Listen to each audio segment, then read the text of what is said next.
Max. Good morning. It is Wednesday, April 7th, 2021. This is the virtual meeting of the Wilmington, Baltimore Avenue Streetscape Task Force.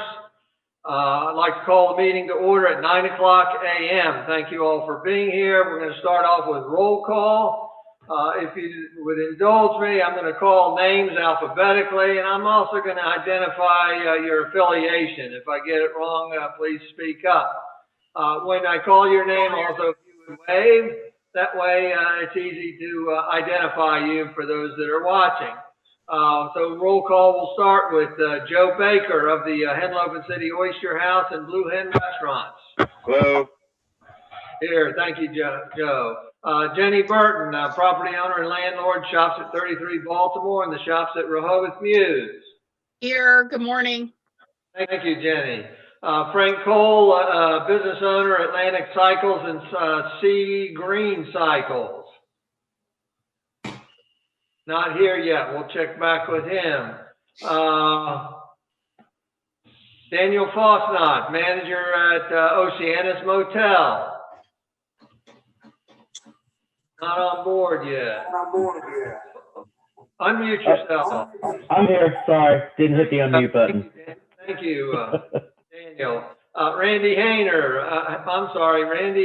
Blue Moon Restaurant. I'm here. Hi.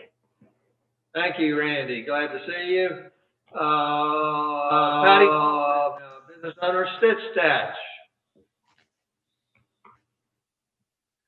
I saw her earlier. Are you there, Patty? Unmute yourself.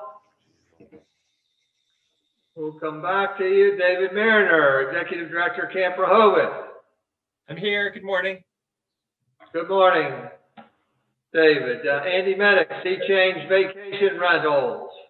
Sure. Good morning. Good morning, Andy. Howard Menaker, resident.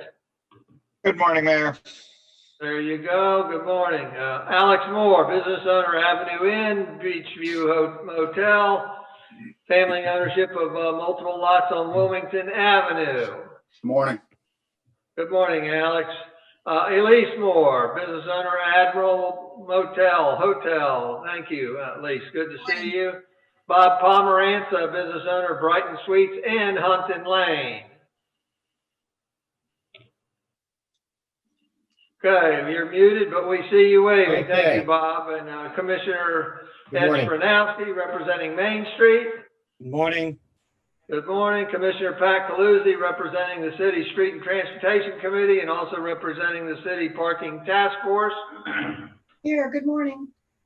Good morning, Pat. And I am Mayor Stan Mills. Anybody I didn't, Frank Cooper, I'm sorry, Frank, resident, is here also. We have a quorum. We're able to formally conduct business today. I want to welcome and thank everybody here. I'd also like to identify the project team members that are here with me today. City Manager Sharon Lynn, Kevin Williams, Public Works Director, Evan Miller, Project Coordinator, Chief Banks, Chief of the Police Department. And I've also got Margaret Carson here and Max Hamby from the IT department. Thank you all for being here. With that, I would like to welcome all those that are watching and thank those that have registered to speak today. Those speakers are Rick Perry. Rick, you indicated you might not be on. Did you make it on? No, okay. So Rick, we're going to cross you off unless we see you again later. Alex Papajohn, Dr. Michael Trejos, Mike Strange, and Bob Suppies. Bob Suppies is owner of the Pines and Aqua, and the other gentlemen are property owners or residents in town. We'll be calling on those that registered to talk at the appropriate times throughout the meeting. So again, thank you for registering to vote.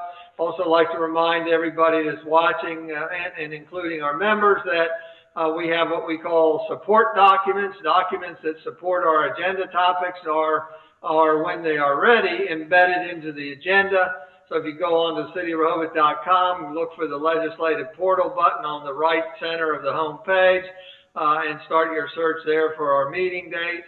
you should be able to bring up the agenda and the support document packet so that you see exactly what we see as we're talking and going forward. With that, the next bit of business is to approve the minutes.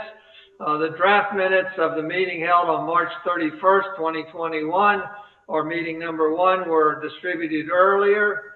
There may be a few grammatical errors or something. I'm not worried about that. But does anybody see any major changes that need to be made to the minutes?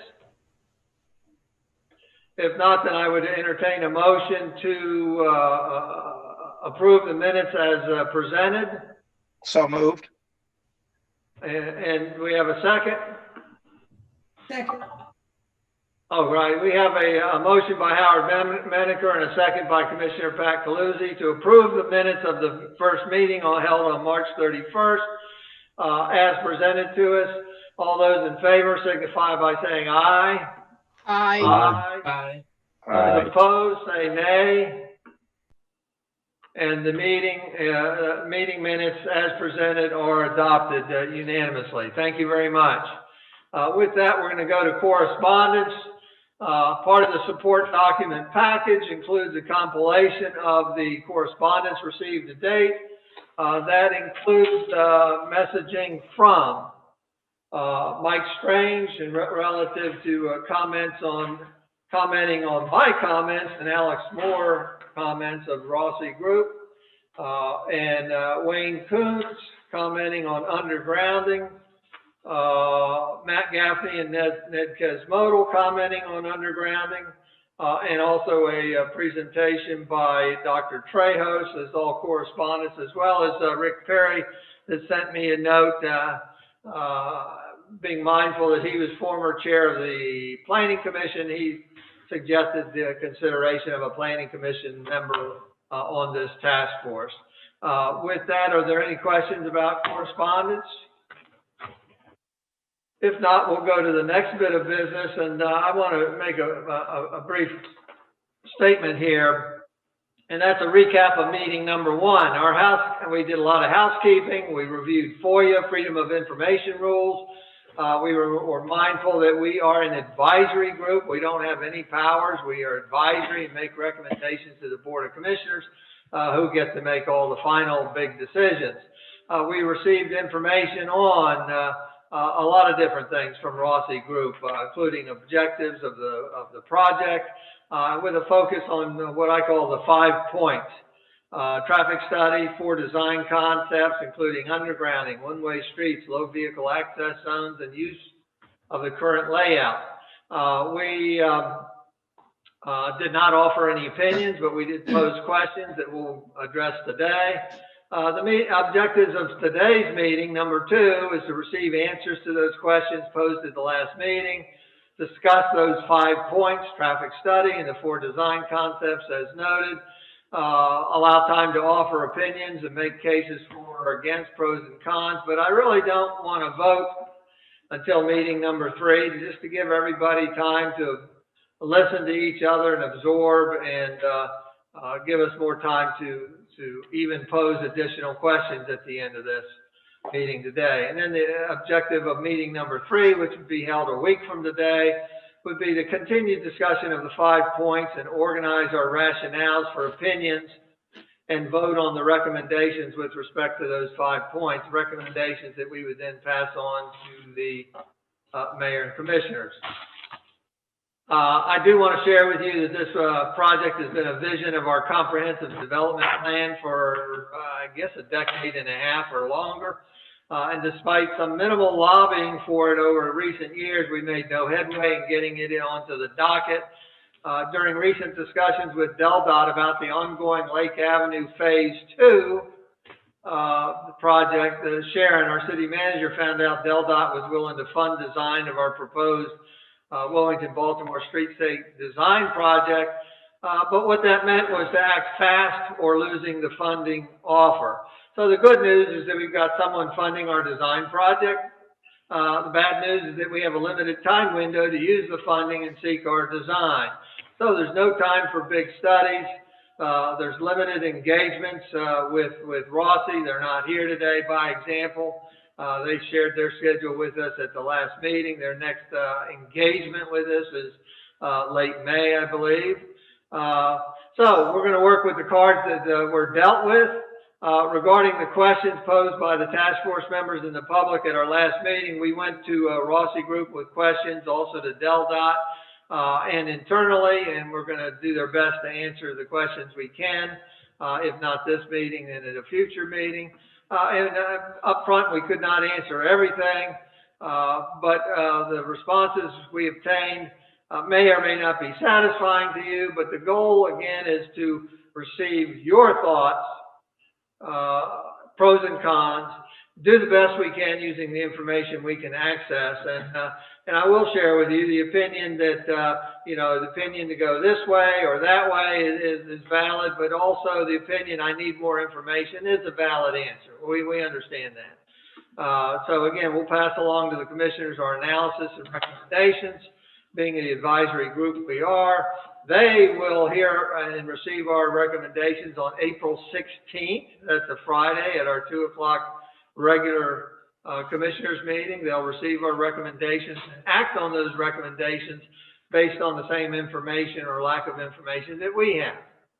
I expect that the opinions of this group from your own unique perspectives as restaurateurs, real retailers, business patrons, etc. on these very streets will prove the most valuable and may fill in a lot of the gaps. Again, we're going to do our best. I will share with you too that part of Rossi's program is to provide 3 schematics to us. In their job scope, it says one schematic providing the existing roadway layout and enhance it. So that is in their specs. The other one is, if we like, provide a schematic on the low vehicle access zones and one-way streets, and then a third schematic of what we like. So it's not that they need to only prepare one schematic. They could do up to 3, and that may be more satisfying to us to create the 3 designs and bring it forward to us. But part of this exercise was to, take a look at some of these concepts like the low vehicle access zones, the one-way streets, undergrounding, and that if we just did not want them to waste their time on it, then that's what this exercise is for, to be able to look at it. So again, it's not an all or nothing thing. They have that in their specs.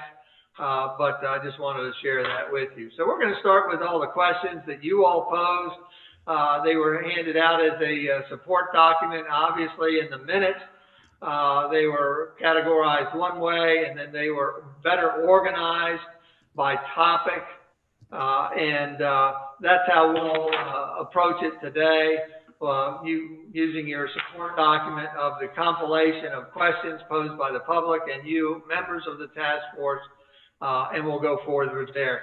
After each topic of questions and responses, we're then going to go ahead and pause and open it up to the members and the public to give us some more comments on these. Again, want to hear what your any additional questions are, but really want to start to hear your opinions on some of these so that we can start formulating individually our own ideas on everything. So thank you for listening to all that. With that, we'll go to some of the questions. This is a support document dated April 4th. It says a summary of questions posed by the task force members and citizens at the meeting of March 31, 2021. Questions have been organized and also edited for clarity. We're going to just go in order here. We'll start with the traffic study questions. There was an expressed concern with making a decision without having a full traffic study. What more can we learn from a traffic study? Do we have any responses for? No, Mayor, this is Sharon Lynn, the city manager. No, we do not have a response based on 6 questions that we asked both Rossi and DelDOT you know,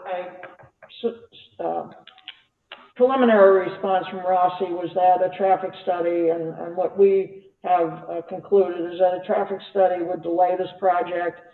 We would lose the funding from DelDOT, and Rossi basically said that, you know, the issue is with the traffic study, we know that there's traffic, we know that the streets are congested on any given summer day or even off-season when there's delivery trucks, and a full traffic study of that area would not be beneficial. And certainly, again, we would lose the grant funding, or the funding from that. Very good. Thank you. The next question was, how many municipalities has Rossi worked with where they changed the traffic pattern without a study? Since we haven't gotten a response from Rossi, then we're unable to answer that. And then somebody asked if there's ever been a traffic study done in Rehoboth Beach, and Sharon answered that actually at the last meeting, and said that she indicated that it was stated not on Baltimore or Wilmington, possibly elsewhere.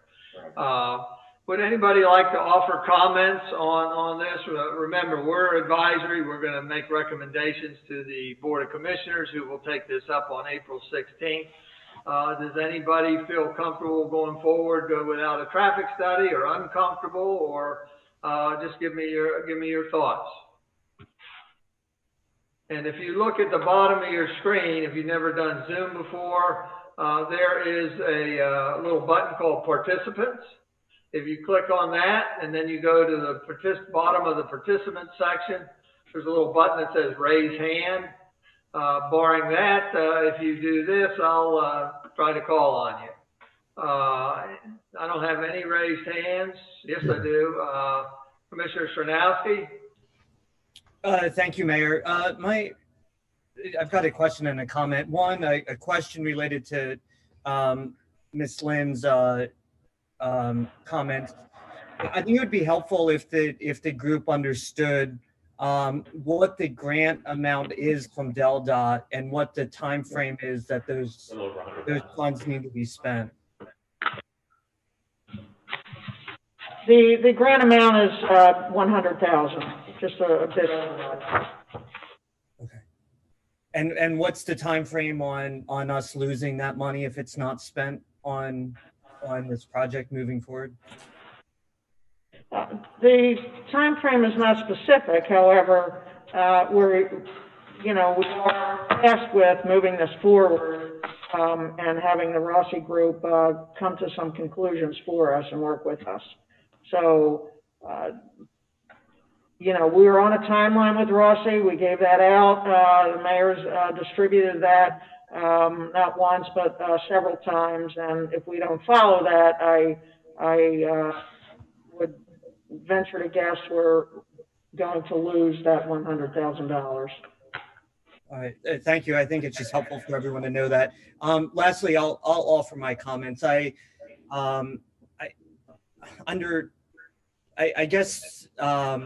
think that even if we did have a traffic study done now, it's not going to be indicative of what normal traffic patterns are. So I'm a little conflicted with that, and I understand the comments that both the city staff have made, and as well as the Rossi Group. So those are my initial thoughts. Thanks, Mayor.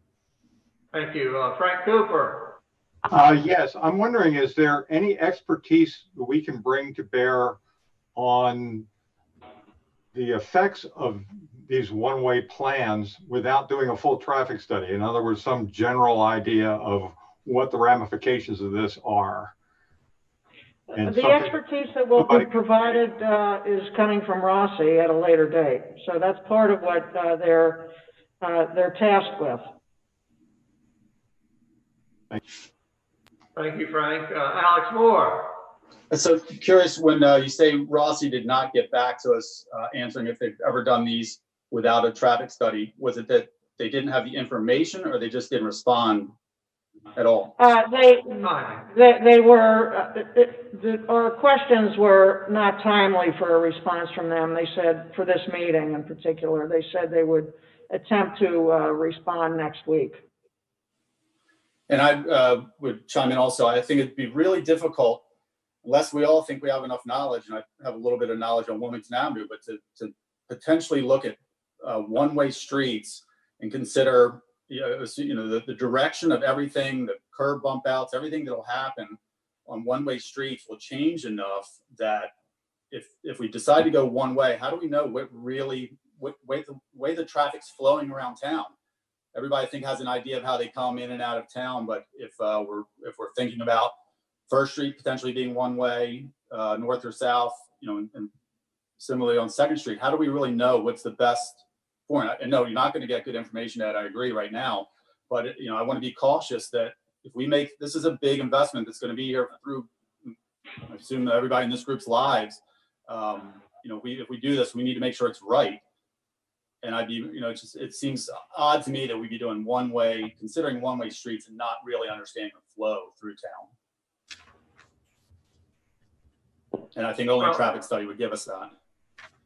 Well, I think one thing to consider is that if we agree that they should do a schematic on one way, then I imagine Rossi would at that point then do an analysis and say this works or this doesn't work.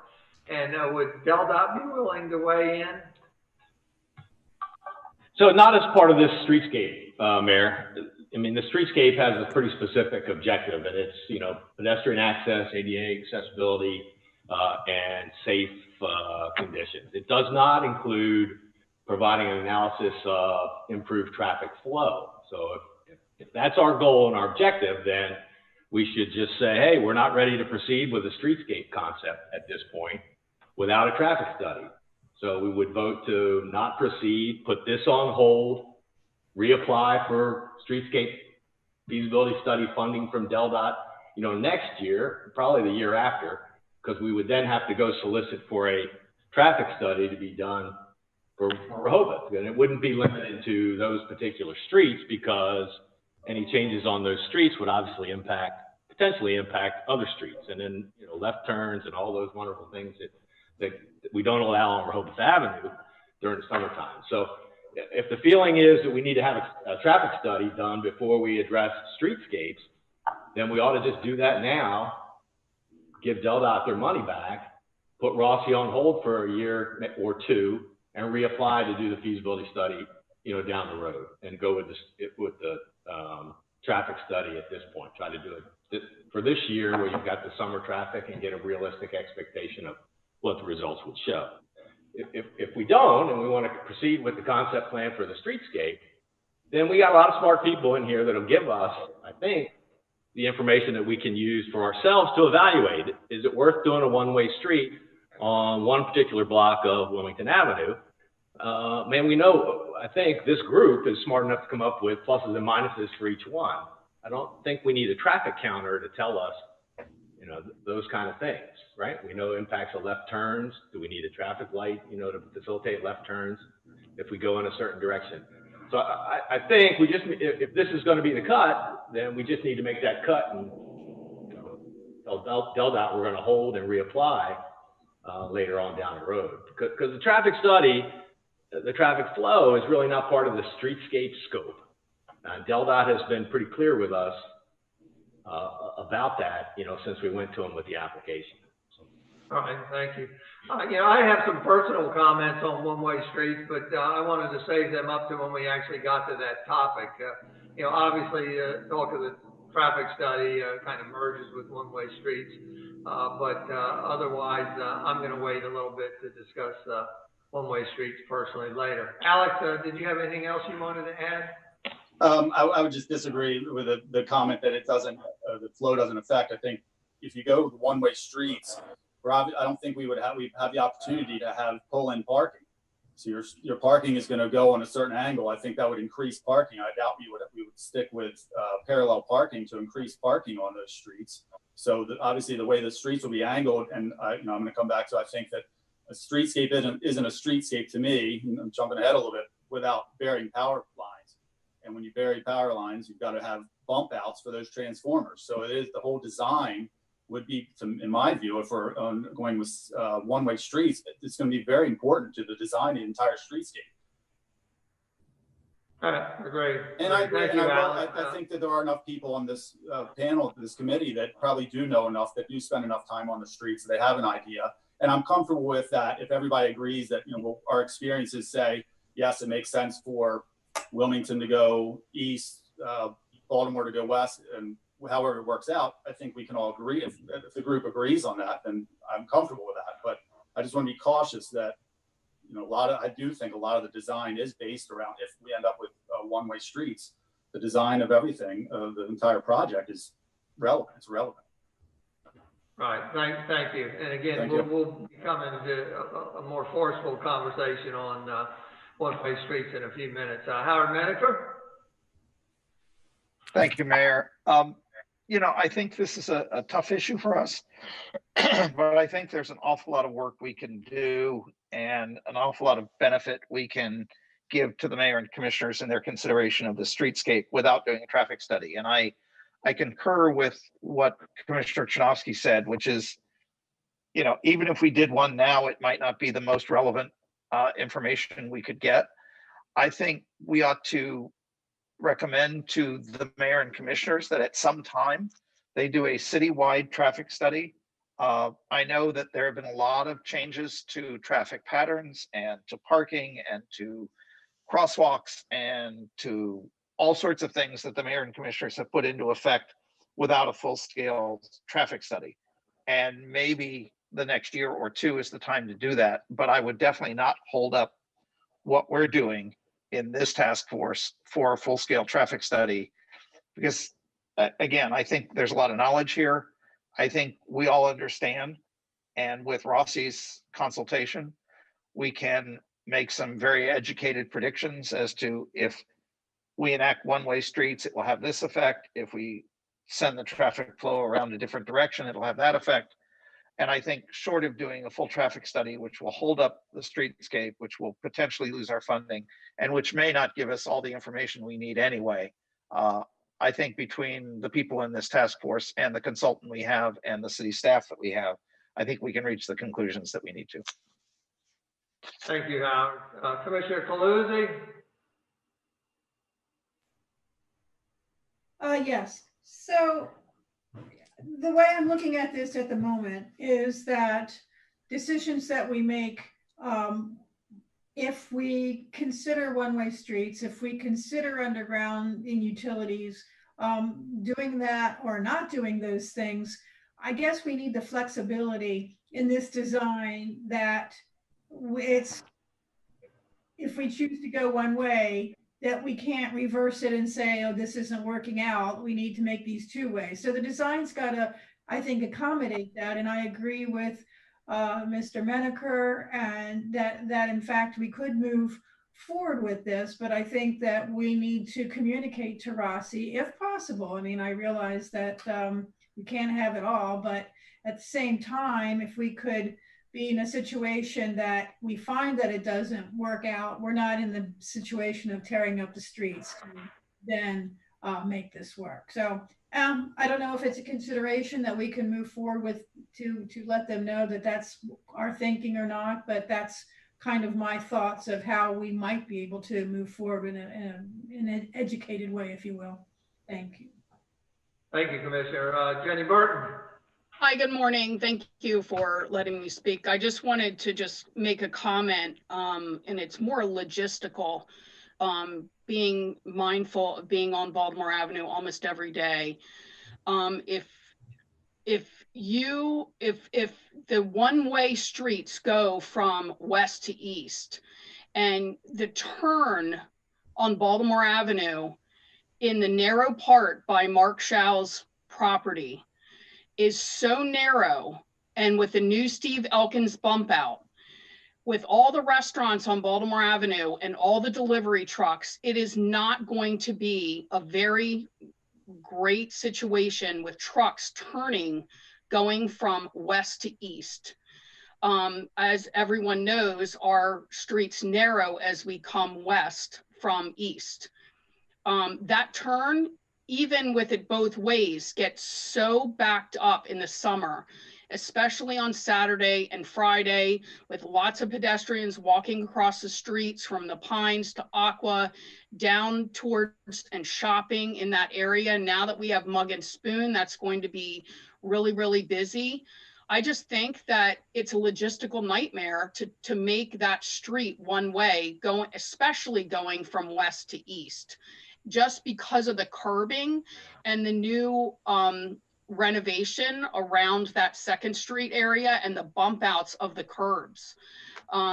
We have issues all the time in the summertime when we're busy, not COVID times, but when we're busy, with that getting backed up and trucks blocking and the whole 9 yards. So I just wanted to comment about that. I'm sure, and it's the same exact width on Wilmington, on the west side as well. So how you do this, I feel like it's going to be kind of a logistical nightmare no matter what, because even if you go east to west, and on Baltimore, and those trucks have to leave Baltimore Avenue and turn either left or right by Elkins Way, those trucks can't turn. They have to back up and do a 3-point turn, especially with those new parking spots across from that. It's just, to me personally, I feel like it's really going to cause an issue. Just because of the structure of the way the streets were designed hundreds of years ago. And I just wanted to comment about that I don't even think we would need a traffic study to even come to that conclusion that the west ends of those streets are very narrow. I agree with you. They're both choke points. It's very obvious if you stand up there at any amount of time and look at the trucks trying to turn off of 2nd Street onto Baltimore. And actually, I would say it doesn't matter whether it's one way or two ways. You still got that choke point. So what are some of the remedies? Well, possibly widening the road there. Well, that's not realistic because we've got to maintain a minimum amount of sidewalk. The other thing we could do possibly is eliminate parking from up in that area. Now, I always hate eliminating parking, but that's certainly something altogether that needs to be a part of this schematic study performed by Rossi. And I've got some more comments when we get to one-way streets, but let's go to Randy Haney. Thank you, Mayor. My one comment is talking about the traffic jams on, especially Baltimore, because I'm very familiar with that. We had that last Friday. Everyone was turning around at the end of Baltimore to go back around the other way because we had UPS, we had delivery trucks, people not really pulled into parking spaces correctly. So that end, especially the 2nd Street end, is just a nightmare all the time. So I don't know, there's really no solution other than maybe, and I know you hate to say this, but in this process, we may consider eliminating those first 2 parking spaces at the end of Baltimore, which is right as you come around the corner on both sides of the street, right across from Mark Schau. That may help a little bit there, but that is really a bottleneck all the time. Very good. Thank you, Randy. Joe Baker.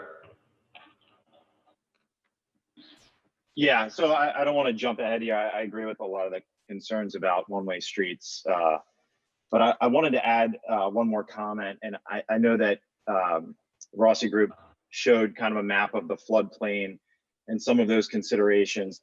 Being here where we are on Wilmington Avenue, we've had a problem with our restaurant flooding since we've been here, and I know before we came. And I just wanted to see at what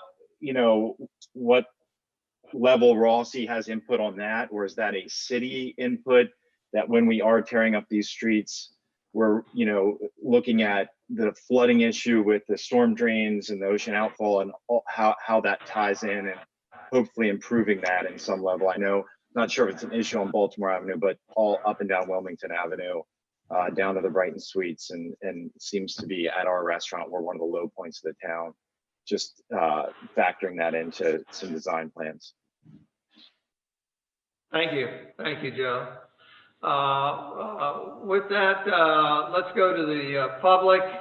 We'll take a pause, go to the public. The topic is specifically the traffic study, because again, one-way streets will be our next topic.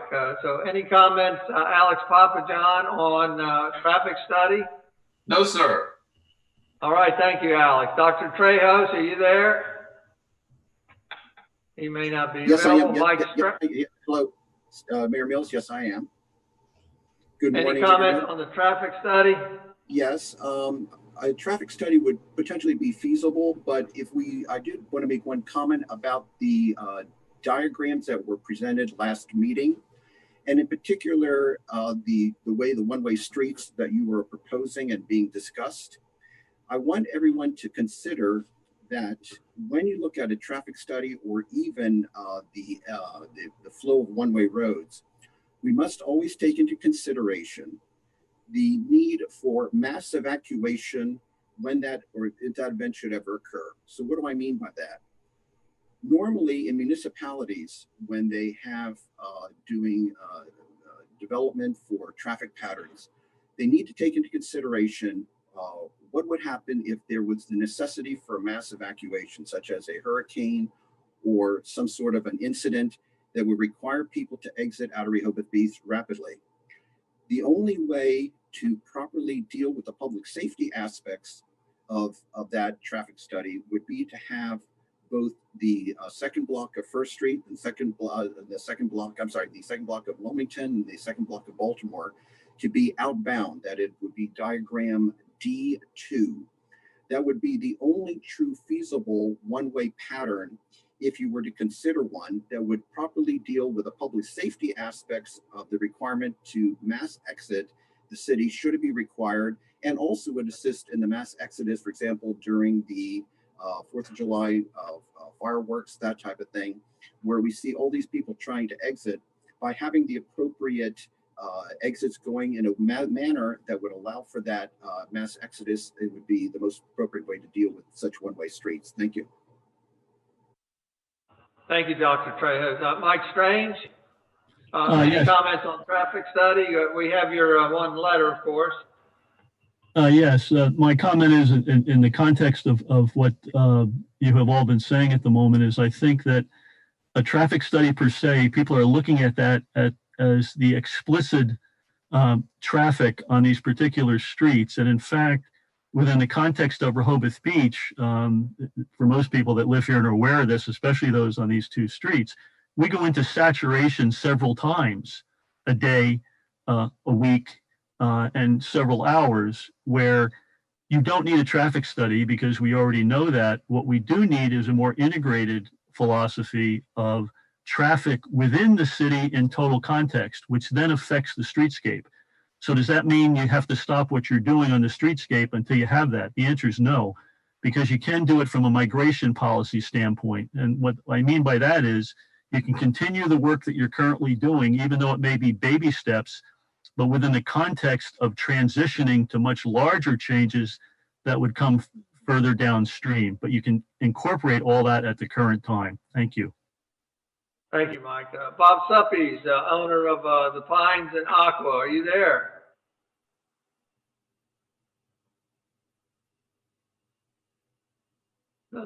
Doesn't look like he's on board. We'll go back to Commissioner Taluzzi. Anything further on the traffic studies before we switch over to one-way streets? Yeah, so just a comment. Dr. Trejos, his comments about evacuation. As I understand it, in our situations where we've had, particularly 4th of July is a good example, we utilize the police to direct people out of town, and could be a situation. I'm just bringing that up, and I'm not sure that we need to consider mass evacuation as a part of the streetscape, given that we have the police to do that. So that's my comment. Thank you. Thank you, Commissioner. If there's no other questions from the members on traffic study, let's go to the next topic, which is one-way streets. Now, we may have covered most of it for you. I have some extra comments, but let's start off with the member and the public questions on this. In terms of one-way streets, on your document dated April 4th, There's a question about intersections, hear from the traffic experts on the pros and cons of different options for a one-way system. We don't have a response for that, Kevin, I don't believe. Kevin, no response. One-way streets, if one-way streets are implemented, have restricted deliveries been suggested? That's a discussion point on not just one-way streets, but on the low vehicle access thing that is best to be talked about by this committee, I believe. Are we talking about one-way streets just in the summer or all year? Sharon, you I think it would be all year. all year round. There's a lot of challenges in changing the traffic patterns. Yeah, okay. There's a reference to the one-way lanes on Lake Avenue that are actually Maryland Avenue extended and a lot of traffic congestion. Are there any comments on that? We don't have any response for that right now, although I have a comment later. Can Rossi bring us any other information about other jurisdictions going from two-way to one-way streets? Again, that wasn't one of the questions posed to them, but we'll have to ask them that if that's pressing at the next meeting. Okay, and the next item was more of a comment than a question about the desire and suggestion that we indeed do need a traffic study. So we've maybe covered that already. Would anybody like to do further comments on one-way streets? Well, then I'm going to start off. How I approached it is what are the advantages of a one-way street? For me, I thought, well, maybe bike lanes would be easier to implement. Although you got to remember, even with a one-way street, you likely have to have a bike lane going in both directions, or else you've got to tell people that they can only ride in one direction. In terms of, there was one question, did I skip it, Joe? There was one question on parking. How many parking spaces would we gain by going to one-way streets? Well, Alex Moore had a good point that depending on your configuration of one-way streets, you're liable to change from perpendicular parking to diagonal to parallel. And so there's a big question mark there on whether you actually will gain spaces, and if you do, how many. One thing I looked at is what are we thinking when we're thinking of a one-way street? I think some people might be thinking, as I did initially, that you would only have one lane, and then to the left of that lane would be parallel parking, and to the right of that lane would be parallel parking. And I don't think that is the right concept, actually. If you did one-way traffic, I think you would still want to maintain two lanes, because otherwise you're going to have that Cisco truck or delivery truck blocking the entirety of the lane for dozens of minutes, not just a few, up to half an hour possibly, making multiple deliveries. So I think you still have to retain two lanes there, period. And that's where, Randy, it comes back to your mention of what I call Maryland Avenue Extended. And you're right, that has a new configuration there, exactly as I described initially. You got parking in parallel on the left, parallel on the right, and one what appears to be very narrow lane. It's all legal, but it looks very narrow. And so that would not be the configuration of a one-lane road.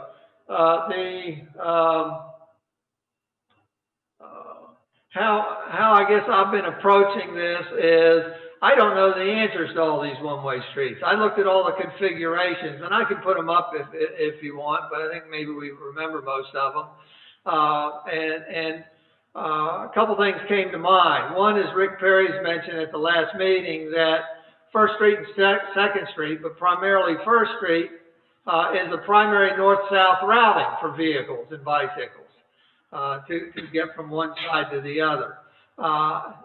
That to me is very, very appetizing, and I'm leaning toward keeping two-way traffic on those streets.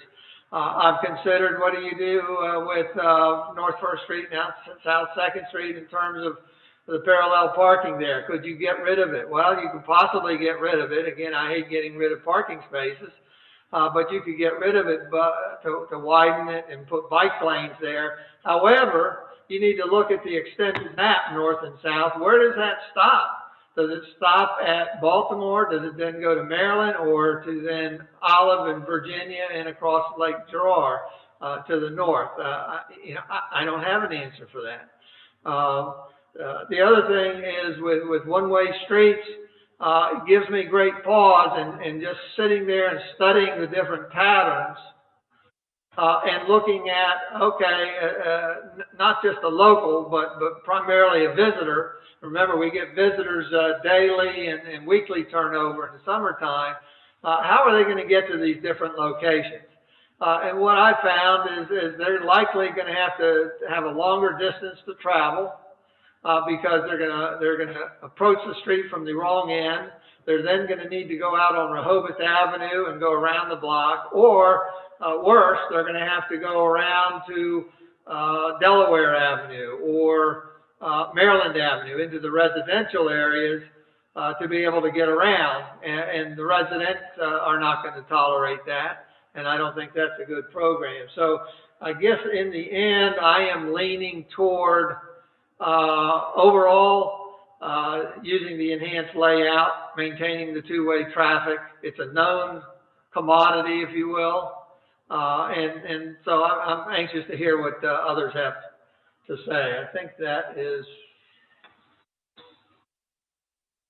my notes. And also, somebody had made a question about pedestrian crossings and everything. And the way I look at it is, it might be easier at one end or the other for one-way traffic, but then again, with one-way traffic, you're likely to have twice the volume going south or north than you would having traffic going north and south at the same time. So it could exacerbate things possibly. Anyhow, I'm going to shut up. Frank Cooper is next, and then Randy, and then Jenny. Frank? Yes, I was interested in Alex Moore's comment about the possibility of diagonal parking and maybe trading spaces at the corner to alleviate what Jenny Burton was talking about, the pinch at Baltimore Avenue and 2nd Street, and trading those spaces for diagonal parking spaces in the center of the block. And perhaps that's a good trade-off to keep traffic flowing. That's all. Again, if you believe in one-way traffic, it should be one lane or two lanes, as I mentioned. I'm not sure you're going to gain that much more diagonal parking. If you use Baltimore 2nd block as an example, it's what, parallel parking? You all know your block better than me. It's parallel parking from Mark Shaw's at the west terminus of Baltimore down to Camp Rehoboth, maybe. On the south side, but it remains parallel, I believe, for the entirety of the north side of Baltimore, from Mark Shaw's down to Jake's restaurant, or the corner at 1st Street there. So I have a question mark on whether you would gain that much more. Remember, as Jenny Burton pointed out, Wilmington and Baltimore taper. They're much narrower and tight at the west end than they are at the east end of at 1st Street, and even wider as you go toward the ocean near the boardwalk. So, Randy? I may be out of order here. I was going to mention, we were talking about the restricted deliveries, and I was involved with that discussion back a couple of years, probably, I say a couple of years, it's probably 5 years ago now, but Sharon will remember that. And we had a lot of the... Randy, let me interrupt you. Let's go ahead and wait for that topic. Okay, all right? That's fine, yeah. Super, thank you. We'll get back to you on that. Jenny Burton, we're talking about one-way streets.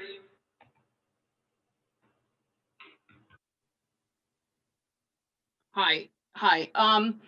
I just wanted to comment again that I just feel like we need to draw attention to Wilmington and Baltimore Avenue. As all of us know, that when the streetscape was done on Rehoboth Avenue all the way to the Canal Bridge, it is, you know, easily accessed. There's lots of pedestrian areas to walk, crosswalks, you name it. And for many, many years now, Wilmington and Baltimore have really kind of been neglected to that. So the comment that I want to make is that we need to draw attention to these streets when we do this project. And to make one-way streets is actually going to ultimately, I believe, hurt businesses, because people are going to get frustrated that we've changed this pattern. And I just believe that one-way streets personally is actually not the way to go at this rate, because I feel like we need to focus on the beautification of these streets and also draw attention to these streets in a way that it's attractive and people want to be on these streets.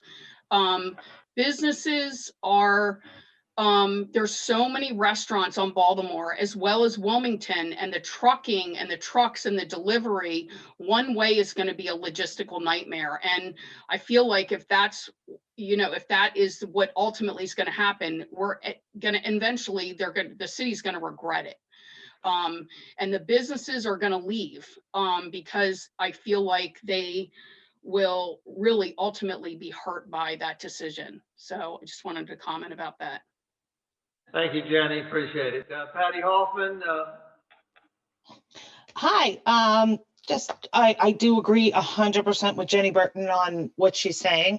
I'm on North First, and this is just kind of, it affects my business. My address is 102 North First Street from the post office, but Google Maps gives me 28 North First Street. It's a long story. When my customers put my address into their GPS, it takes them to the residential area of First and Pennsylvania. If they have to travel back up to my store, they will have to loop around town to get to me, get frustrated and not come. I know that's more personal to my store, but it's just a traffic logistic that's going to get tough for customers. They're going to have to come back up Lake, make a right on either Olive or Maryland, go all the way around to loop to get to me. I'm on North First between Baltimore and Maryland. They're not going to come. They're going to get frustrated and go away. So I'm against it. Thank you, Patty. If there's no further comments from the members, I'm going to go to the members of the public. We are commenting on one-way streets specifically. Rick Perry's still not on. Alex Papajohn, any comments? No, thank you. One-way? Nothing? No, sir. Thank you, Alex. Dr. Trejos, one-way streets? Mayor, thank you. I believe I've made the appropriate comments earlier and no further comment. Thank you. Thank you very much, Doctor. Mike Strange, anything on one-way streets? Yes, sir. I think the discussion on one-way streets is way premature before you've answered a whole bunch of other questions that relate to mobility. And it goes far beyond the need of a traffic study. It's more a function of multi-mobility, which you haven't even addressed that at all. So I think the one-way streets is significantly premature at this point. That's it. Thank you. All right, thank you. Bob Suppies, are you on yet? Yes, sorry, I apologize with my mute. That's right, Bob. Any comments on one-way streets? Yes, I agree that it should be two ways with seems like a majority of everyone. All right, thank you, Bob. Again, you're owner of the Pines at Aqua, to give you a little plug there. Thank you very much. And with that, we'll go back to the members.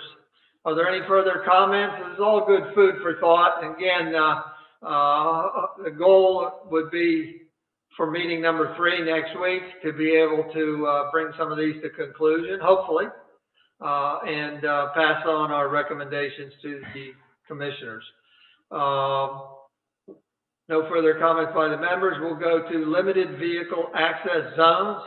If you recall, some of our accompaniment diagrams showed a picture of a limited vehicle access area, but also we had two diagrams indicating that the limited vehicle access zone could go from the first blocks of the entirety of the first blocks of Baltimore and Wilmington, or the limited vehicle access zone could transition at some point east of First Street.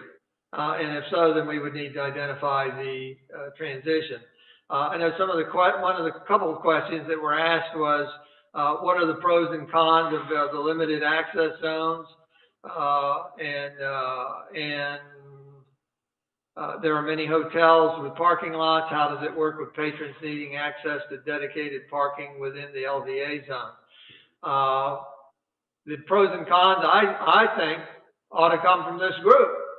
You know, from your perspective as a retailer, as a restaurateur, as a property owner, will this work for you? Does it work? Or does it not work? I think one of the examples that I have in my mind is when the Straight Eights Antique Automobile Club used to come to town. They would block off the entirety of the first block of Baltimore Avenue. There would be a road closed sign out there.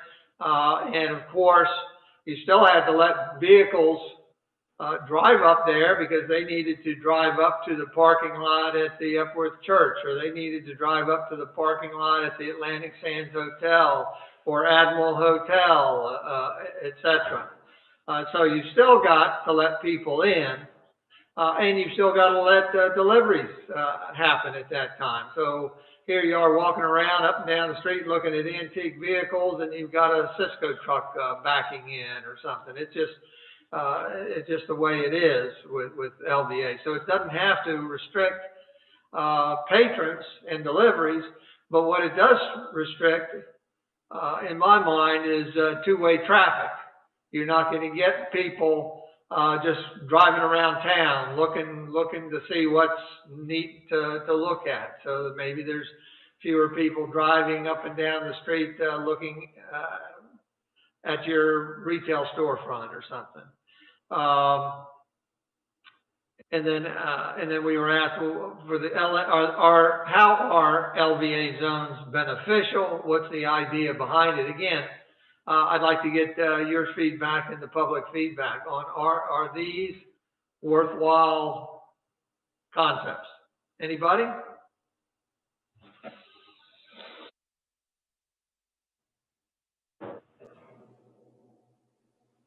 Alex, go ahead. Yeah, I'm struggling with the value in it, especially on I'll speak to Wilmington more so maybe, but really Baltimore's the same. I think of a pedestrian-only access as a heavily retail-oriented area. I'm not seeing it. Maybe when the Papa John's get their building built, there creates a lot more appeal certainly on the west side the north side of Wilmington and that piece. But walking past the back of Grotto and everything else that's down there right now, I wouldn't call it a particularly appealing area at this point. So I'm not sure why we would take away the cars. From this area, I'm just not seeing the value in it. I think it's the same as there's no retail except for Azafran, I guess, really, in the top of the street. And I would really have a difficult time with only half of the block being pedestrian only. I think that would be just a nightmare. People trying to turn around, realizing it's thinking they're going to go to the beach and park, and then having to turn around. I'm struggling with the value in it. So if there is something out there, I'd like to hear it. Thank you, Alex. Of course, I have a fit with the loss of parking, and to establish an LVA zone necessarily means you're not going to allow parking on the street, because you're trying to minimize traffic by only allowing patrons to drive up there and deliveries. So that's a significant. If you looked at the slideshow that I added a few slides to, you'll see, I can't remember numbers, but I believe one of the blocks had as many as 53 cars on it. That might have been maybe the north side of first block of Wilmington, 53 cars. Other blocks had anywhere from, I guess, 38 vehicles to that 53 number. That's a significant, and that's just per side of the street. I would hate to lose all those parking spaces. Not relevant. Jenny Burke? Oh, go ahead, Alan. Quickly, I just add, not relevant to these two streets, but I think the place that it really calls for is around the bandstand. I know that was brought up years ago, and people hooted and hollered that was an awful idea because people wanted to come to town and drive around and see the ocean, I think was the argument. But that clearly, to me, is the place that makes more sense. But I know it's not part of this conversation. Well, you represent the Chamber of Commerce. I do remember participating, maybe Commissioner Calusi did too, in a downtown advisory committee meeting established by the Chamber, specific to entertaining closing off the bandstand. And that meeting, that concept was not well received, but by, I believe, one business owner in the first block. That's my recollection. So that's maybe a dangerous area to go. Jenny Burton? I just wanted to comment about this concept. I feel, again, ultimately, it would hurt businesses. I feel that we have a society that is innately lazy. And I hear comments all the time about how I couldn't find parking to come to your shopping complex. And I said, well, there's plenty of parking on Maryland. There's no meters on the second block of Maryland. They're like, oh no, there's no parking on Baltimore Avenue. So ultimately, people just want to park in front of the business they are going to patronize. So I think about Shorebreak Lodge. I think about, you know, a lot of these businesses, World Treat, you know, Gus and Gus. I mean, if you close all that off, I feel like ultimately it would hurt business. And that's not what we want in this project. We want to make it attractive. We want to make it really easily accessed and also a different feel to it to attract people to come to these commercial streets that have vibrant businesses and to really ultimately you know, help them versus hurt them.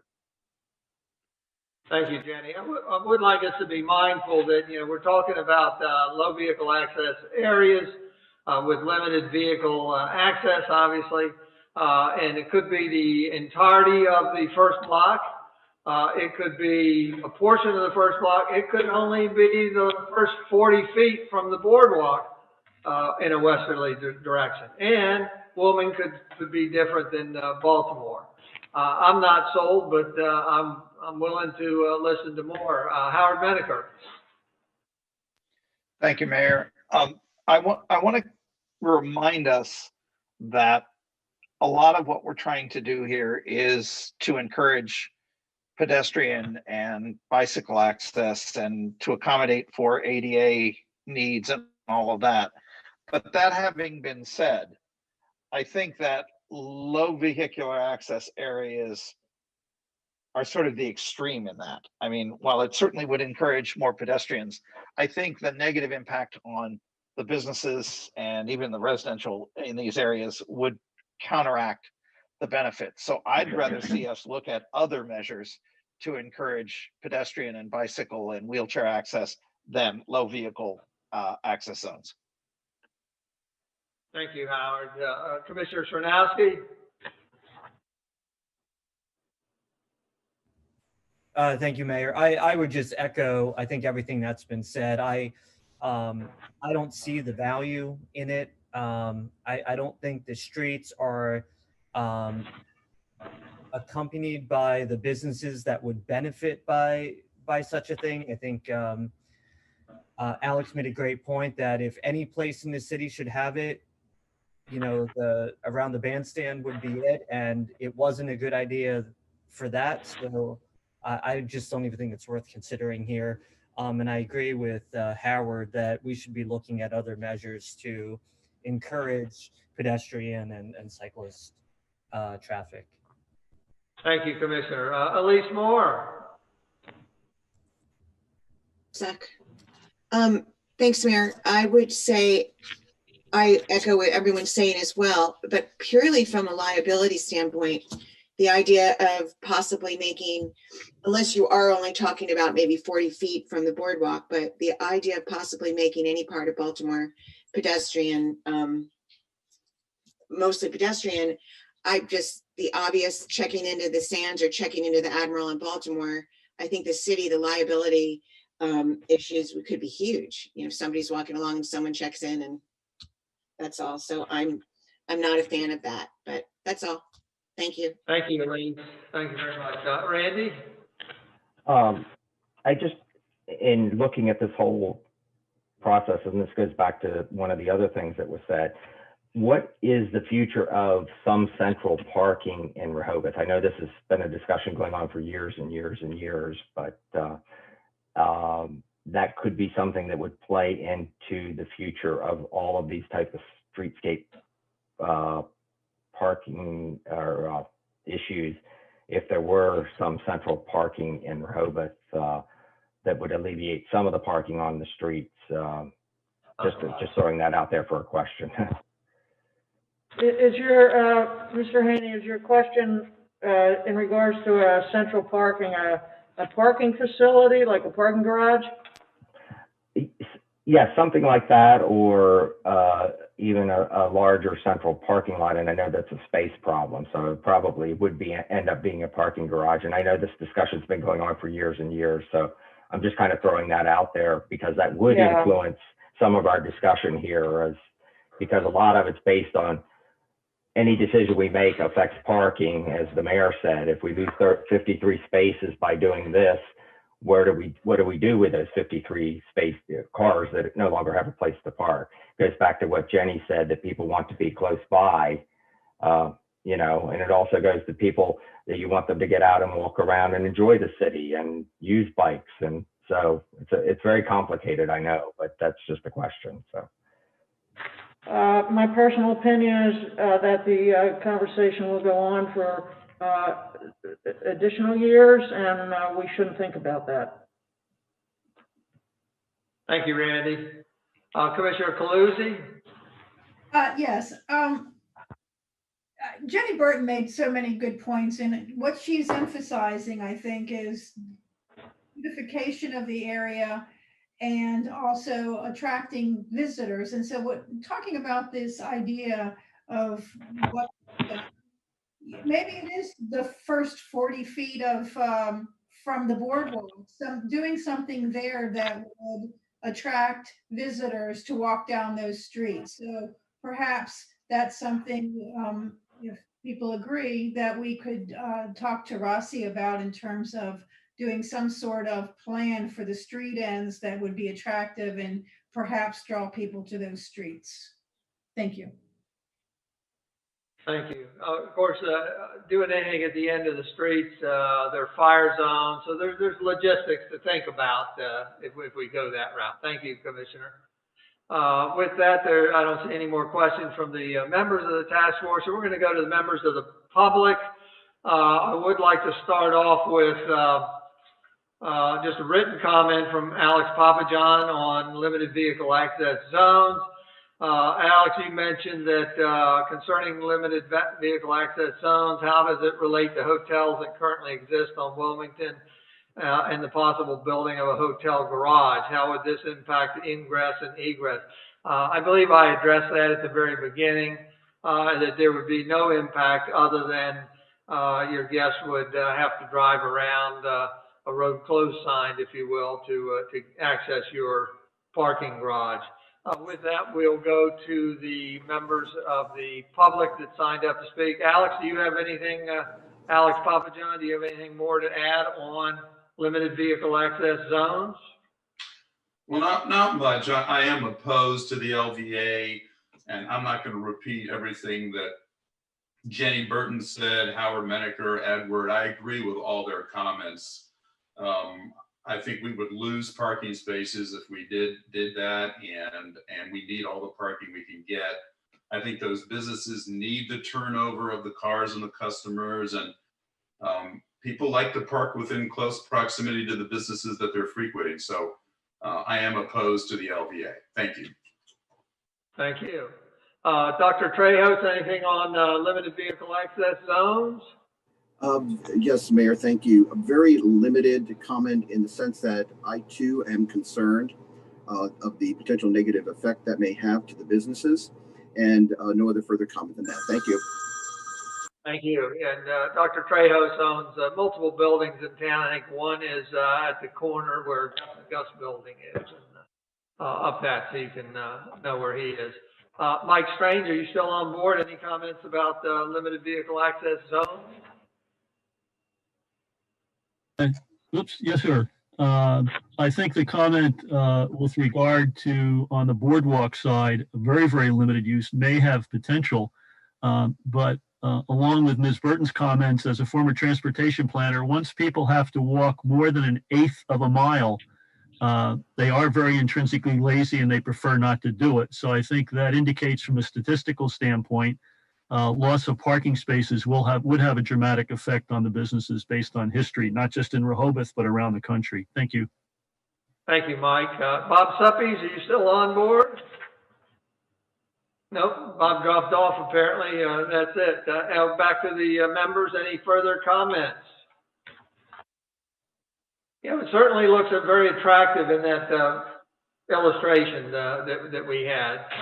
You know, showed delivery trucks, actually some delivery trucks blocking some of the sidewalks, but then again, you had the rest of the interior of the street to walk on. It looked appetizing because it's got opportunities for outdoor dining, but we still have to recognize that the interior of the street still has to be left open for the vehicles. So there do seem to be some negatives associated with this. Randy? And this goes back to what you, I think, said earlier, Mayor. Maybe there's just a way to beautify just the end of the street near the boardwalk that would encourage people to come off, you know, kind of direct them to walk down, you know, the streets. And I don't know what that would involve. I'm sure the planners have some ideas, but anything from maybe, you know, paver type sidewalks at the beginning or something. And it could be, as you said, 40 feet or something, and it wouldn't, and that still wouldn't affect vehicles or parking or anything else. So. Thank you, Randy. You used a key word for me, and that's invitation or inviting. I've always thought, standing on Rehoboth Avenue, looking north down 1st Street or 2nd Street, that there is absolutely nothing in my mind to invite the visitor down to the Baltimore Avenue or to the Wilmington Avenue. And so I agree with you. Inviting from the boardwalk. We need to be inviting from Rehoboth Avenue, Maryland Avenue, et cetera. Frank Cooper. Yes, on this, the idea of invitation is key, I think, here. And one of the things you might consider is what I would say little nub extensions of the boardwalk. In other words, using boardwalk materials on the beginning of the sidewalks or a little lane in the middle of the street just for a couple, 20 feet or something kiosk. In other words, integrate the boardwalk into the street at the end so that it appears to be an extension and people who are walking on the boardwalk would naturally walk down those streets. That's all. All right, you're getting into future conversation. Commissioner Chernowski, anything more on limited vehicle access zones? Not specifically, but since we did talk about bumping out a little bit, I think something to keep in mind, although they're separate projects, we do have on the plan to redo the beach patrol and those restrooms at the end of Baltimore Avenue. So I think just keeping that in mind, I think there may be some opportunity to combine the two things to make it cohesive and inviting, as you said. Just something to keep on the radar. Thank you very much, Commissioner. With that, I don't see any more questions. Nobody else. We will then move on to our favorite topic, possibly, is undergrounding. I want to again start off with some of the questions posed, see if we do have any answers yet. Undergrounding, what are Rossi's experiences with undergrounding in other towns, including cost? Well, we don't have anything from Rossi yet. What's an estimate? We have an estimate for undergrounding utilities at $750,000 per block. What would be the estimate for the entirety of the project? You know, I just Googled Bethany Beach. They did some undergrounding at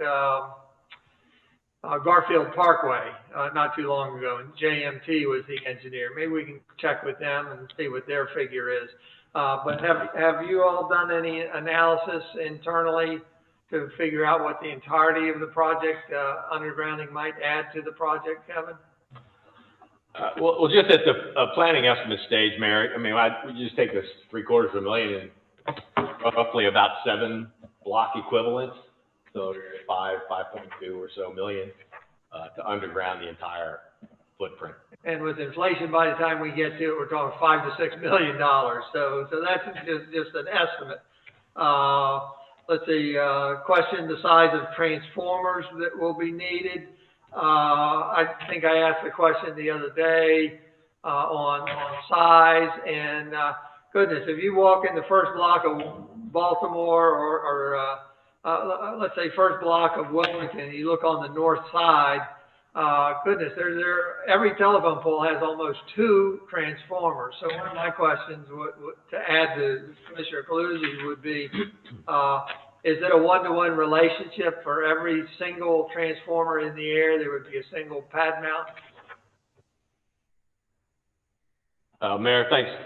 It's not a one-to-one correlation. I spoke with Delmarva rep who's in town for another reason yesterday, and we kind of walked down there. There's just on the ocean block of Wilmington, I think there were 14 transformers, pole-mounted transformers.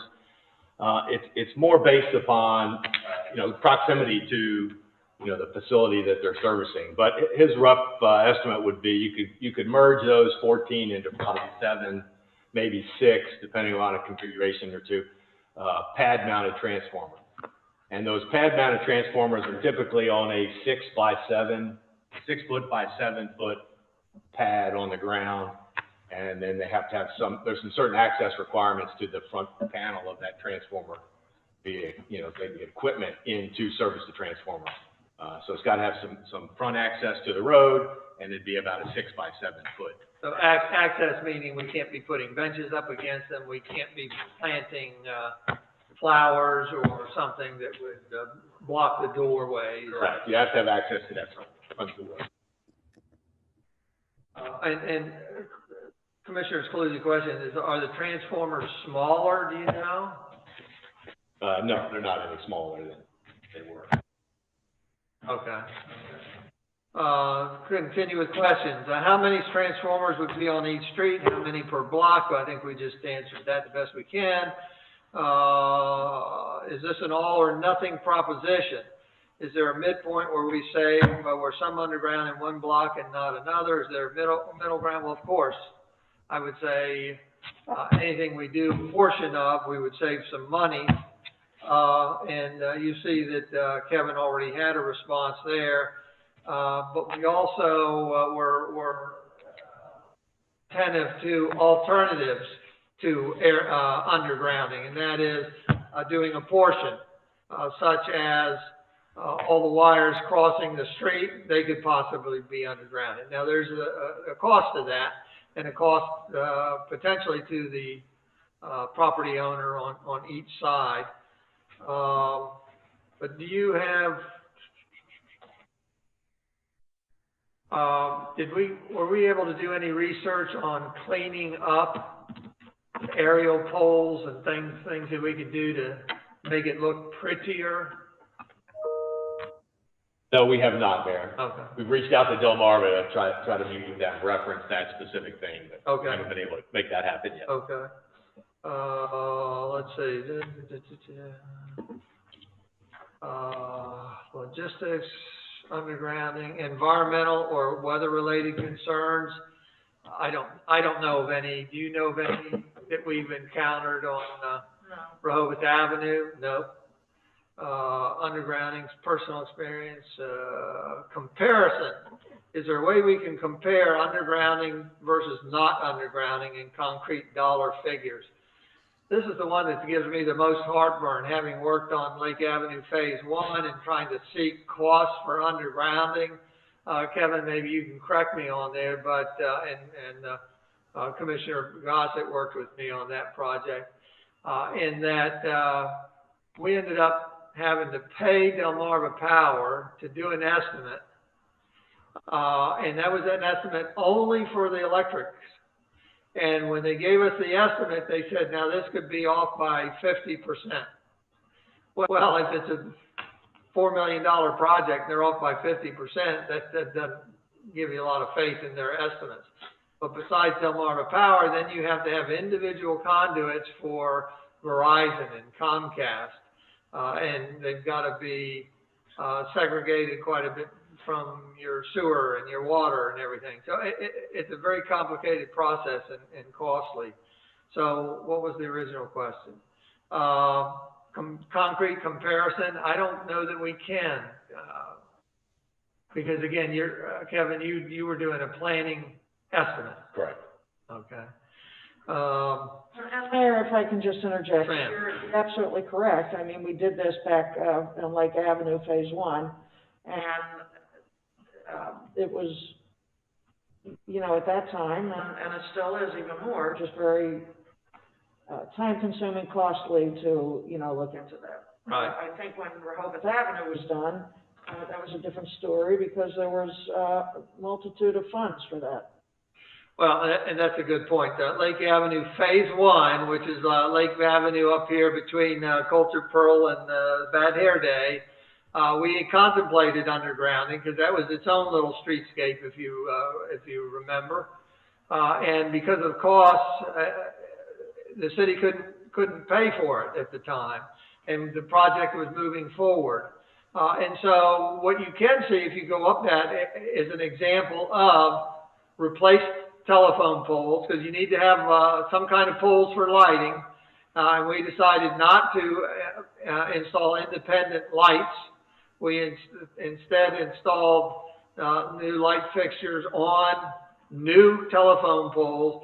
And so maybe I'll walk up there sometime to see what the newest in aerials would be, might help satisfy you. Commissioner Taluzzi? Thank you. Yeah, it feels rather unsatisfactory just to get this ballpark figure of 750,000. I think that it would be useful to know what it would take to underground on Baltimore and what it would, two separate quotes, what it would take to underground on Wilmington. I don't know, can we go directly to JMT? Is that something that would make some sense given their experience with Bethany? But it's hard to make a decision if we're don't have any concrete numbers, except that it's expensive. Well, Kevin, I'll go to you again. I say there is no such thing as concrete numbers. Do you have a way to solidify what numbers are? The only way would be to hire someone to do an actual design, where you would then, what would need to go under, where the transformers would be, and how many there would be, and that type of information. So. Very, very challenging. So I think we're going to have to settle for estimates until the time that we decide to commit to it, Commissioner. Randy? Is there a possibility if we stick with aerial poles? I know in Baltimore, the spacing is lousy. You know, sometimes they're, 20 feet apart and then the next one's 60 feet apart. And so if in this process, as they did on Lake Avenue, they were more evenly spaced, the transformers were appropriately placed, because I think this has just been kind of jury-rigged over many, many years. Basically straightening it out so that we have the right power distribution and cable distribution and everything. And is there a different type of pole rather than just a wooden pole? Is there something that's, more decorative or something? I mean, these are just all questions I'm throwing out there. So just, thank you. Howard Memniker. Thank you, Randy. Howard? Yeah, building off Randy's comment, I mean, I think we need to think about two separate questions. One is, do we want to, in a perfect world, do we want to underground utilities? And I would bet that the answer is yes. I would bet that given time and money and technology, we would love to get rid of all those poles. Then I think the second question is, how do we advance the examination of this? So do we need to get a more concrete estimate? I would ask that we ought to look into a way that we can do that, short of putting it out to bid and a full design. Can we see from Rossi alternatives if we don't underground it? As Randy just said, are there more attractive poles? Is it possible to do it with fewer poles? So I guess what I'm saying is I would like to see us move towards undergrounding utilities until we know for sure that it's absolutely unfeasible. And there's a lot of study to be done between here and there. Thank you, Howard. Jenny Burton? Yeah, hi. I wanted to piggyback off of what Howard as well as Randy said. I would like to see, or maybe I'll do some research on alternatives to undergrounding and poles being more attractive and symmetrical down the streets. My husband and I frequent Delray Beach, and they did a streetscape on the side streets, and they created an art district. And they did not bury the poles on those streets, and their poles are metal and they're painted like a baby blue, ocean blue, and they strung festoon lights across, so it gave more of a feeling of Europe, and where it just attracted people to go down those streets. And so I would like to see maybe other municipalities who have chosen to do above ground and make it more attractive. Also, just piggybacking off of that, just thinking about timing. In my impression is to bury them. It's just this project is gonna take a really long time versus using what we have and trying. And I'm kind of indifferent about it. In my opinion, I don't know what to do, but it would be nice to see some other municipalities that have chosen not to, and examples and pictures, because I'm a visual person. Just that comment. I just would like to see other municipalities that have done it, and some examples. Thank you, Jenny. So I'm hearing a common theme today that we heard at the last meeting relative to undergrounding, and that is what are the costs? Can we do a better job on costing? And then what's the timing? Obviously, undergrounding would likely take a little longer duration of construction and would probably cause additional phasing over the years. So those are two very important things. Commissioner Srnowski? Thank you. I just want to echo Mr. Menaker. I obviously would prefer to have the utilities underground. I think he laid out a path forward to go in that direction until something poses to be in an obstacle that we just can't overcome.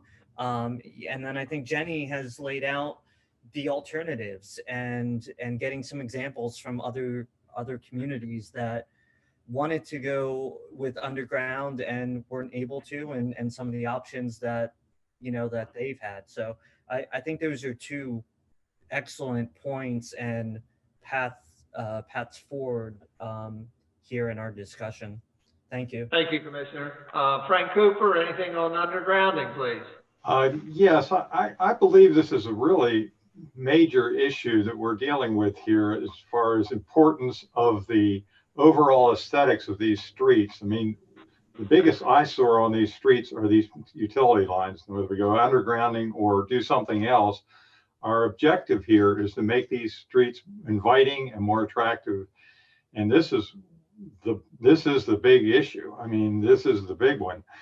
And so if we got nothing else accomplished out of this task force, getting these utilities dealt with would be a major accomplishment. I mean, we're not going to be able to compete with Route 1 on parking, but they're not going to be able to compete with us on charm.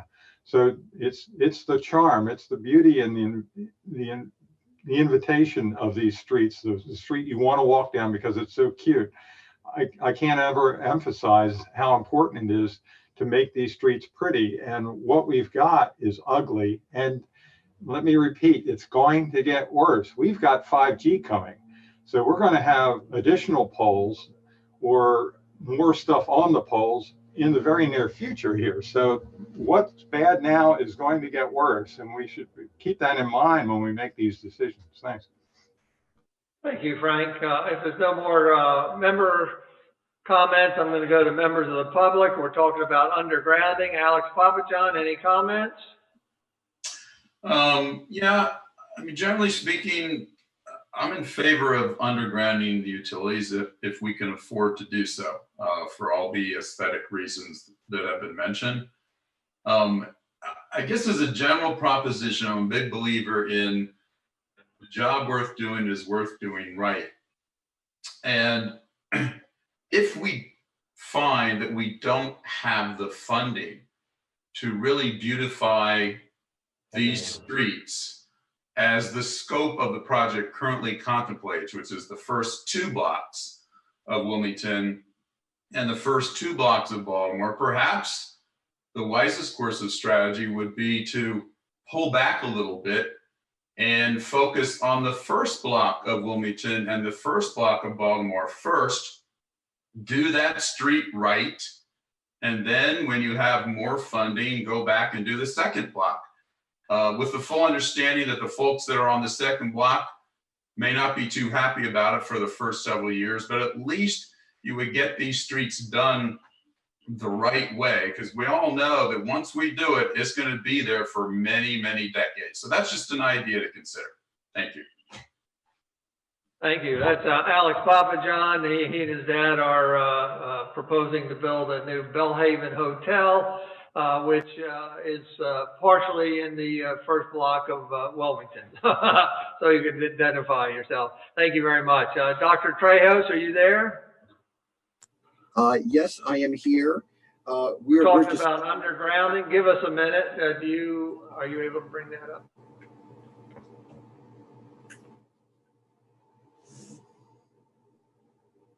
Dr. Trejos, we're sharing your screen. If you would talk, and then after you, we'll go to Mike Strange. Go ahead. Very good. Thank you, Mayor, and thank you, members of the task force. I have prepared a very brief presentation here that I wanted to just discuss the future of wireless telecommunication towers within the city of Rehoboth Beach. If we can advance further, these are my public disclosures. The members can read it. I do not have to go through that, and you can just proceed forward. Of importance to understand is right here that Bloomberg technology, or what we should understand, is the following. In the telecommunications research world, we're already advancing rapidly in the 6G technology domain. All that we're looking at is that in the next 10 to 15 years, 6G is going to be rolled out.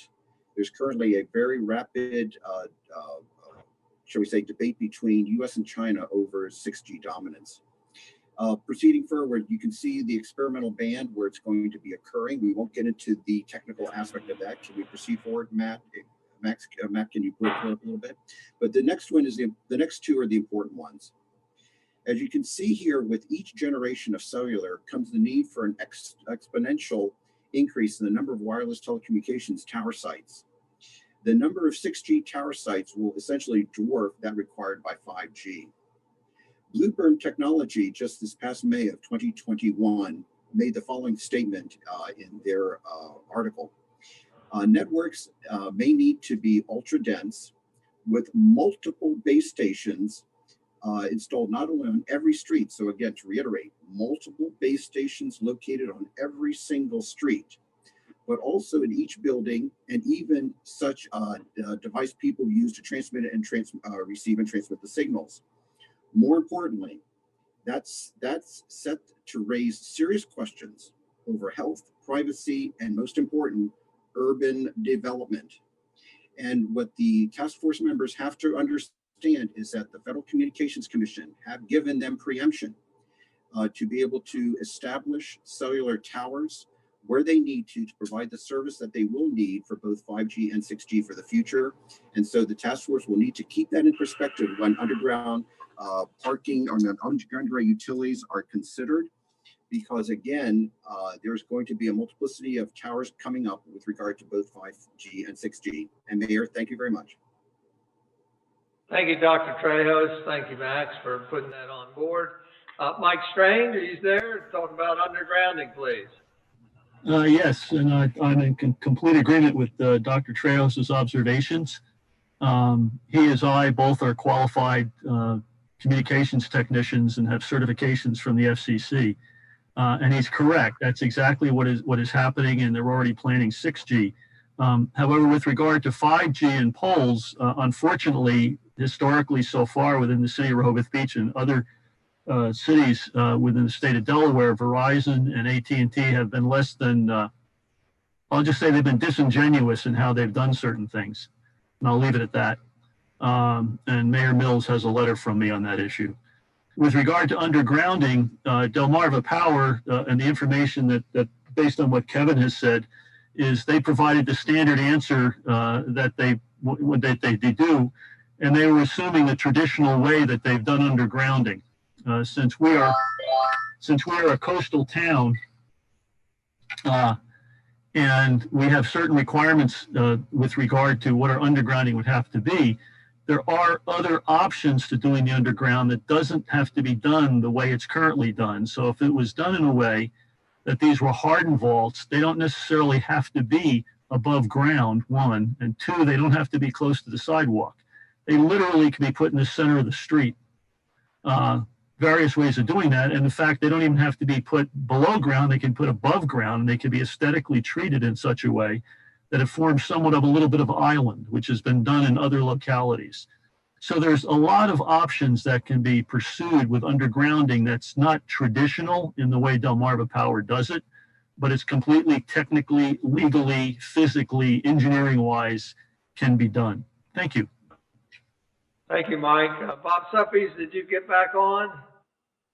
Nope, Bob's gone there. Very well. The last topic has to do with enhanced current layout. Basically, that means if we abandon low vehicle access areas for the most part, if we abandon one-way streets and continue with the current traffic patterns and layout we have. Does anybody want to make a comment on that? I mean, we've touched on it here and there. If not, I'm going to open up the floor to anybody if they have any comments on anything. We're being mindful that our next meeting is a week from today, 9 o'clock, April 14th.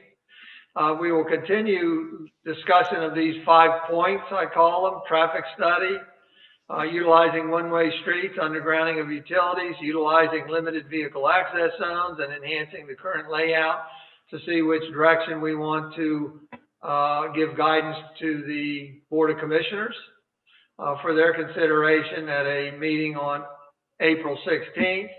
And we're ultimately making them make the final decision on the path forward. But of course, they are looking for our guidance. Randy Haney. Yes, sir, Mayor. One question. Are there any other grants available, not necessarily anything that we know about at this point, but for beautification, undergrounding utilities, for safety reasons? You know, I know there's a lot of money that goes unclaimed every year for various projects. So I didn't know if there was anything like that out there that we could look towards to bury the utilities or come up with a alternative plan as has been expressed on some of the newer design features of undergrounding utilities. We could certainly look for that. I think something of this magnitude would have to be done on a federal level. That's something that we can look into. And I will say, Randy, that we've got our project coordinator here is looking for grants all the time and usually very successful. So it's not something like we really need to just start now looking for grants. They're looking all the time. So a good, very good point. Thank you. Howard Menaker. Yeah, thank you, Mayor. I wanted to just comment that the more we get into the details, the more I'm concerned that we're losing the big picture. I don't think we have yet talked about, and I think we need to talk about, but I don't know where in the process. What is our vision for the first 2 blocks of Wilmington and Baltimore? Is it, as the CDP says, to accommodate more people, but not more vehicles? Is it a pedestrian-friendly area, or is it something else? You know, I look at the first 2 blocks and I see Camp Rehoboth in a small residential-sized structure with a courtyard, and I see hotels that are 3 stories tall and take up the majority of a block. Both of those are essential to our city, but those are very different visions. And I think before we get very much further in deciding anything, we really have to address what is our vision, what is our concept, what do we want these blocks to look like? Because otherwise we're going to make all these individual decisions and then try to back them into a vision. And I'm not sure that's going to work. Thank you. Thank you. We'll give that some thought. You know, I know a couple of people have mentioned to incorporate zoning in this, and you know, when we did Rehoboth Avenue Streetscape, there was no discussion of zoning and issues like that. So I'm not contemplating that for this, but I hear you on trying to create a vision. You know, you did mention pedestrian areas. Well, that's where the low vehicle access zones come in. So I think in part we are addressing it through this methodology that we've been going through. But thank you, Howard. Patty Hoffman. Thank you, Mayor. Yeah, going back to timing, I'm not sure if I'm for or against the burying and all, but I'm trying to understand the timing. How long will it, like, how long would this project take? I mean, are we talking 6 months, a year? You know, we have to live through this as business owners, and I know our businesses can stay open 90, 95% of the time, but my customers are 65 plus that can't walk far. So if my block is closed off for 2 or 3 weeks, it's going to really affect my business. So I'm trying to understand timing. Oh, and what time of the year are we thinking about doing it? You know, that kind of thing. Well, in terms of time of year, this type of construction project would be happening in the off season, never in the summertime. I would say pretty confidently we would not do it in the summertime. In terms of duration, we don't know until we have the full scope in front of us. Then we would determine phasing and whether we would do the 2 blocks of Baltimore first, or do the 2 first blocks of Baltimore and Wilmington first. We just don't know. We're just so early in this phase, we can't tell. Based on Rehoboth Avenue Streetscape, I know there were very, very few days that businesses were closed in entirety. Even though sidewalks were torn up, there were temporary walkways put in place for access. I think the only time they had to shut a business down with advance notice was when they were actually redoing the sewer and water piping in their front and had to leave everything exposed for a day or 2. So that's really the best I can tell you. I know you brought that up at the last meeting. I wish we had better answers for you, and we'll certainly be attentive to that as we look forward. Patty, thank you very much. Commissioner Calusi. Yes, thank you, Mayor. Howard Menaker brings up, I think, some really important points. And that is, especially when you look at Baltimore Avenue, the first block is almost all hotels with the exception of 3 businesses and maybe retail or more. Or I think it's actually 4 or 5 restaurants. In any case, the closer to the boardwalk is hotels, and that's a whole different animal than, say, the second block of Baltimore, which is heavily there's a lot of restaurants there, and I think that maybe we're looking at potentially treating them differently, like you're undergrounding perhaps utilities just in that second block of Baltimore, but maybe not in the first block. I don't know the answer, but I think that we do need to take into consideration his point that the talking about all the different blocks, they're different animals from each other. And so I'm not sure where that plays in, but I think it's an extremely important point. Thank you. Thank you, Commissioner. Frank Cooper, please. Yes, I want to echo what Howard and Pat said, that really the overall vision is what you start with, and then you pick the pieces that fit into that vision. And I think Pat brings up an interesting idea of a different vision for the first block than the second block, because they are different now, and the needs of the businesses are different. And so there very well could be, bifurcating this whole process into the individual blocks and saying this block's going to look like this block's going to look like that. I think that's a good way of going. Thank you. All right, I'll give that some thought, because regardless of the area, you've got to have streets, you've got to have sidewalks, and you got to have lighting, and you got to have this and that, and amenities. So I have to see where that fits into our equation there. So thank you very much. Anything else? Again, we have our path forward. I want to thank you all for your time and commitment to this, and been trying to get you out under 2 hours, and we're successful again today. We will see you a week from today at 9 o'clock and continue this discussion and hopefully come to some conclusions. I want to thank you again very much with that. If there's nothing else, staff, do you have anything you want to say? Nope. With that, we'll adjourn the meeting at 10:46 a.m. Thank you very much. Thank you very much.